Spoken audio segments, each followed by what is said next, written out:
ver o último dos livros históricos, que é o livro de Esther. Esse livro tem como tema a providência de Deus. E o interessante é que em nenhum versículo você encontra Deus sendo mencionado aí, mas fica subentendido a ação de Deus por trás de todos aqueles fatos que estavam ocorrendo ali. Nos livros de Esdras e Neemias, a gente viu que houve 4 levas de judeus voltando para Jerusalém. A primeira foi em 537 a.C., quando Ciro libertou os judeus. A segunda leva foi em 457 a.C., sob a direção de Esdras. A terceira foi em 444 a.C., tendo Neemias como governador. E a última leva foi 12 anos depois, em 432 a.C., também sob a liderança de Neemias. Entre a primeira e a segunda leva, o rei Assuero planejou uma batalha contra os gregos, que mais tarde se tornou a Batalha de Salamina, que foi perdida pelos persas. Só que Assuero tinha tanta certeza da vitória que ele resolveu fazer em 483 a.C.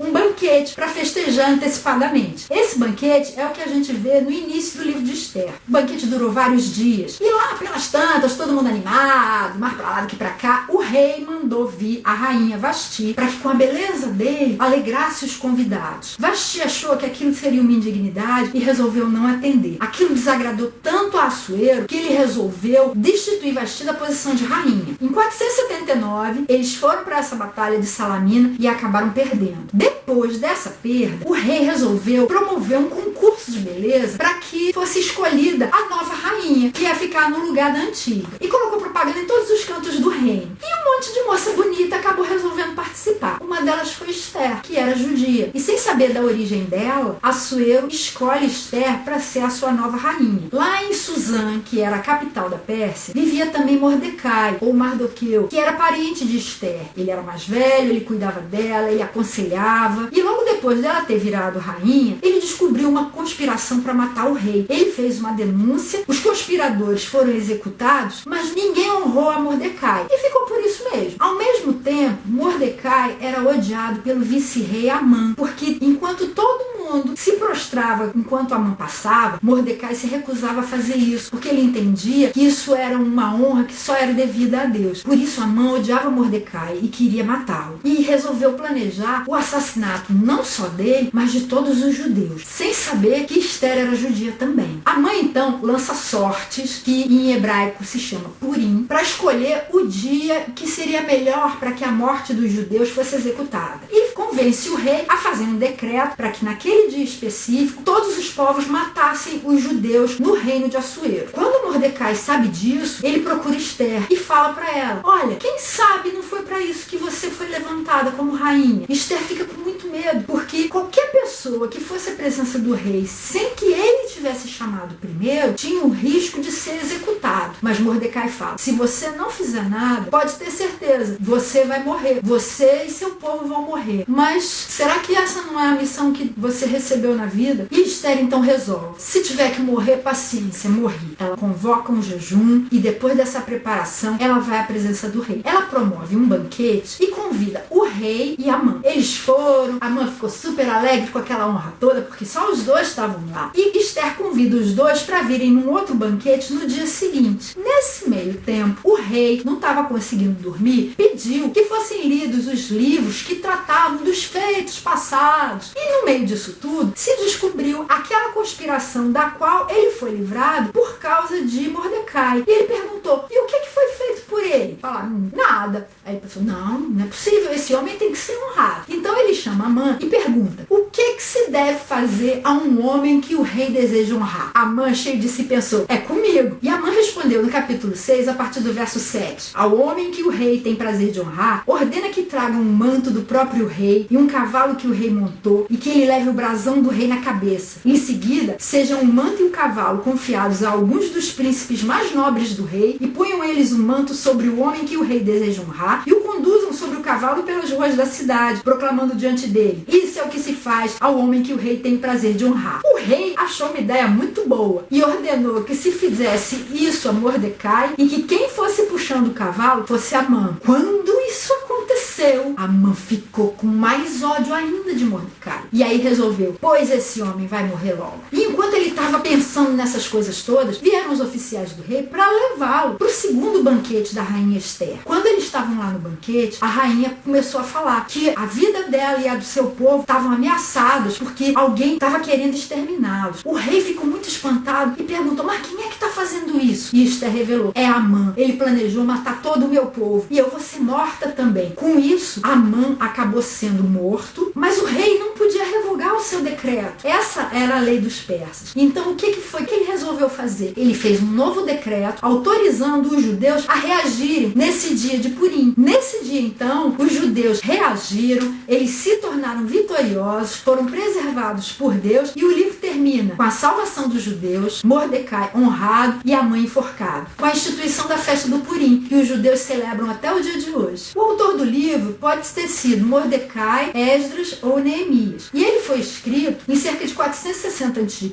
depois da morte de Assuero e Susã. O nome Esther vem do grego e é uma transliteração da palavra Estara, que vem do persa, estrela. No hebraico, o nome dela é Hadassa, que quer dizer murta, que é uma planta. E o livro conta acontecimentos do reinado de Assuero entre 483 e 473 a.C.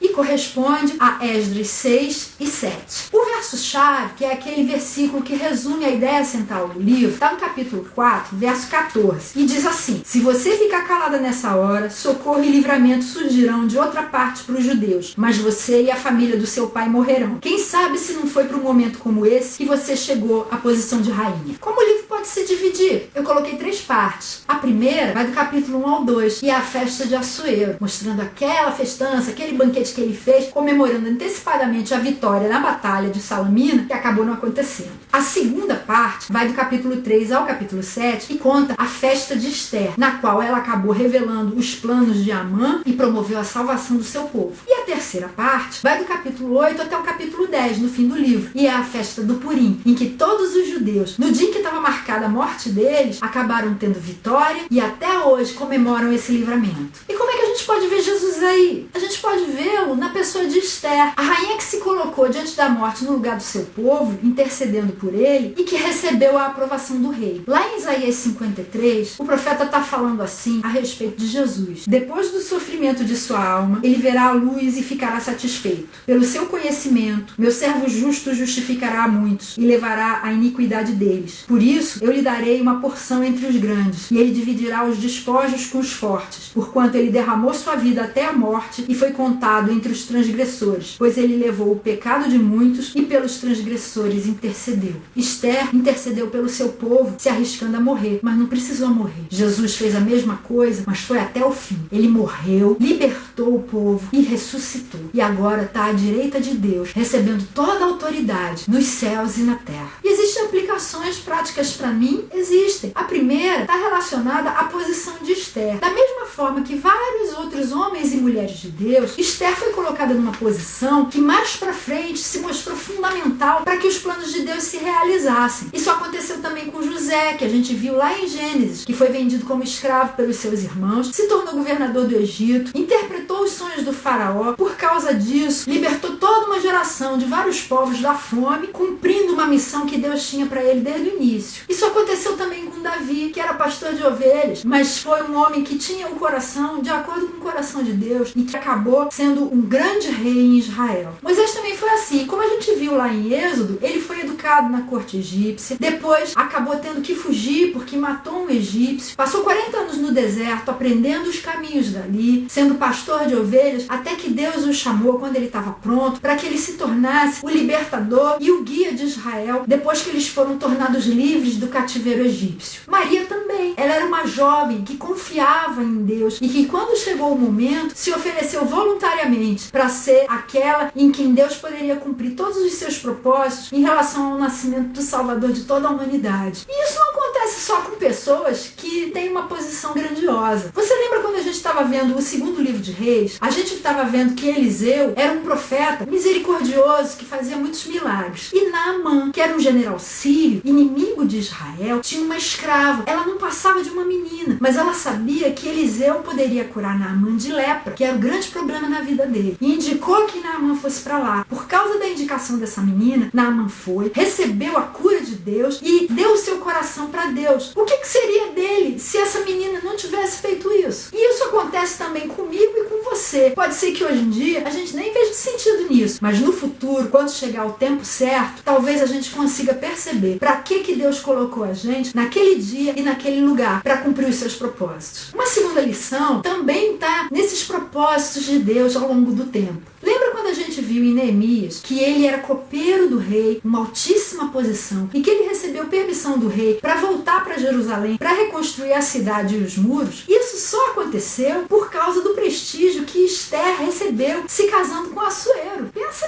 nisso. E a última aplicação é que Mordecai se recusou a dar uma honra divina a um simples ser humano. Esse dilema dele é o mesmo dilema que Daniel e seus amigos enfrentaram quando estavam lá na Babilônia. No capítulo 3 de Daniel, o rei Nabucodonosor resolveu fazer uma imagem de ouro de si mesmo e determinou que todas as pessoas adorassem aquela estátua. A ordem dada era que quando os instrumentos musicais soassem, todos deveriam se ajoelhar diante dela. Mas os amigos de Daniel não fizeram isso e por isso eles foram condenados a serem jogados numa fornalha ardente, extremamente quente. Nabucodonosor ficou furioso e mandou jogá-los nessa fornalha superaquecida que ele tinha mandado acenderem. E os 3 amigos de Daniel responderam assim no capítulo 3, a partir do verso 16. Ó Nabucodonosor, não precisamos defender-nos diante de ti. Se formos atirados na fornalha em chamas, o Deus a quem prestamos culto pode livrar-nos, e ele nos livrará das tuas mãos, ó rei. Mas se ele não nos livrar, saiba, ó rei, que não prestaremos culto aos teus deuses, nem adoraremos a imagem de ouro que mandaste erguer. Essa posição deles é um pouco diferente da posição que a gente, como cristão, adota hoje em dia. A gente tem uma visão muito triunfalista das coisas, e a gente diz,